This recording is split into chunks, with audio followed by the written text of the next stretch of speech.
Hello everyone. आज हम interconnected power system के बारे में जानेंगे कि इंटरकनेक्शन क्या होता है। हमने देखा था पावर जनरेशन होता है, जनरेशन से डिस्ट्रीब्यूशन तक पावर जो है वो ट्रांसमिशन लाइंस के थ्रू ट्रांसमिट होता है, मतलब ट्रांसमिशन लाइंस जो है वो कनेक्ट होती है। एक पर्टिकुलर एरिया यदि हम बात करते हैं, हमने डिफरेंट एरिया एनालाइज किए। जब हम नेक्स्ट यूनिट में आप जाएंगे तो आपने डिफरेंट डिफरेंट एरिया को एनालाइज किया। तो हम सिंगल एरिया की यदि बात करते हैं तो ट्रांसमिशन सिस्टम है जो एक पर्टिकुलर एरिया का होता है।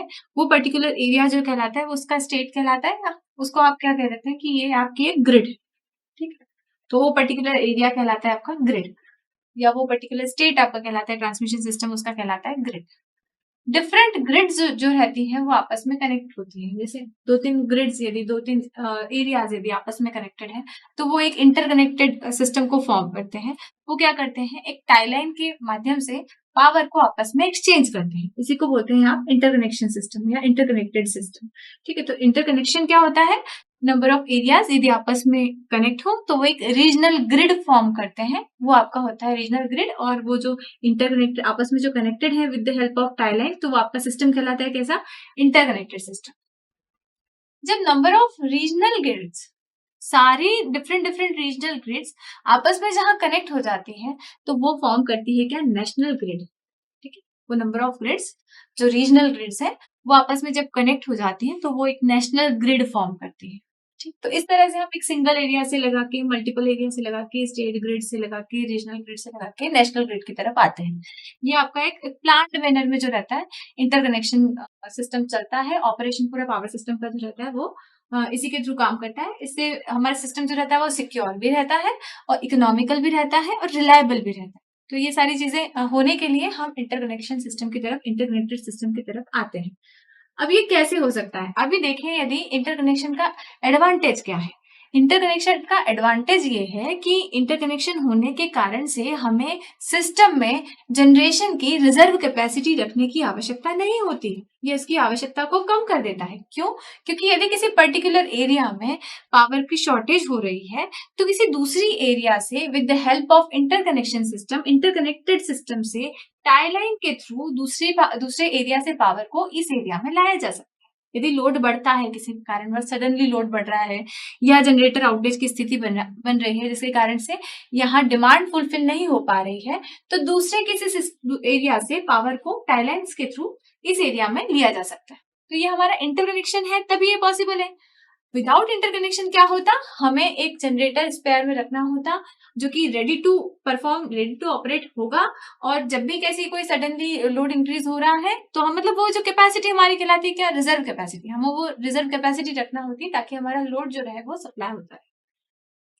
ये कब हो सकता है, सडनली इंक्रीज हो रहा है लोड का, तब लॉस ऑफ जनरेशन हो रहा है किसी पर्टिकुलर एरिया में, यदि लॉस ऑफ जनरेशन हो रहा है तब हमें क्या होता है, इंटरकनेक्शन यदि है हमारे पास में, इंटरकनेक्टेड सिस्टम है, हमारे नंबर ऑफ एरियाज आपस में इंटरकनेक्टेड है, तो ये पॉसिबल है कि विदाउट एनी स्पिनिंग रिजर्व, या स्पिनिंग रिजर्व यदि हमारे पास कम भी है तो इंटरकनेक्शन के माध्यम से हमने दूसरे एरिया से पावर को ले लिया। तो ये एक एडवांटेज हमें दिख रहा है कि स्पिनिंग रिजर्व की जो आवश्यकता है उसको वो कम कर। तो हमारा जो स्पिनिंग रिजर्व होता है वो बेसिकली क्या होता है, जनरेटर होता है जो कि क्या करता है, रेडी, मतलब नॉर्मल ऑपरेटिंग स्पीड में वो चल रहा होता है और वो पावर सप्लाई करने के लिए, तुरंत इंस्टेंटेनियसली पावर सप्लाई करने के लिए वो रेडी रहे।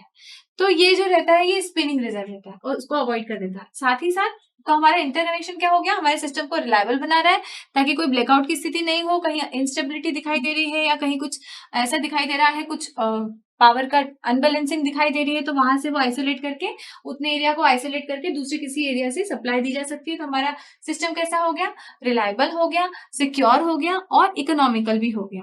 ठीक है, जब हम स्पिनिंग रिजर्व की बात करते हैं तो स्पिनिंग रिजर्व करने के लिए एक ये हो सकता है कि जो जनरेशन आप जनरेटर्स यूज करते हैं स्पिनिंग रिजर्व के लिए, तो ऐसा नहीं है कि वो जीरो हो जाती है, स्पिनिंग रिजर्व तो हमें रखना ही होता है। तो उसके लिए जो आप जनरेटर्स यूज करते हैं वो गैस टरबाइन या हाइड्रो जनरेटर्स यूज करते हैं। तो वो क्या करते हैं, जब यदि आप गैस टरबाइंस यूज करते हैं तो वो क्या करते हैं, 3 मिनट या उससे कम मिनट के अंदर वो स्टार्ट हो जाते हैं और लोडेड हो जाते हैं। जब हाइड्रो यूनिट्स यूज करते हैं तो वो उससे भी ज्यादा क्विकली इसका ऑपरेशन होता है।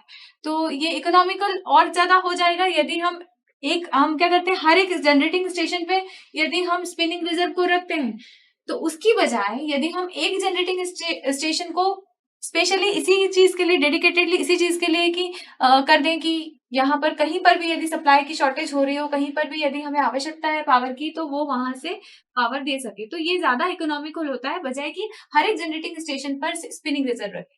तो एक सेंट्रलाइज्ड आप उसमें रख सकते हैं और उसको उसके माध्यम से पावर का ट्रांसफर उस पर्टिकुलर जनरेटिंग स्टेशन से आप ले सकते हैं। ये भी पॉसिबिलिटी हमारे इंटरकनेक्शन के अंदर आ जाती है। तो यहाँ से क्या होता है, अनएक्सपेक्टेड जो एनर्जी इंक्रीज हो रही है, अनएक्सपेक्टेड लोड्स यदि बढ़ रहे हैं या आउटेज यदि हो रहे हैं, तो with the help of interconnected system हमारा जो फ्लेक्सिबिलिटी रहती है सिस्टम की वो बढ़ जाती है। तो ये आपके कुछ बेसिक्स थे इंटरकनेक्टेड सिस्टम।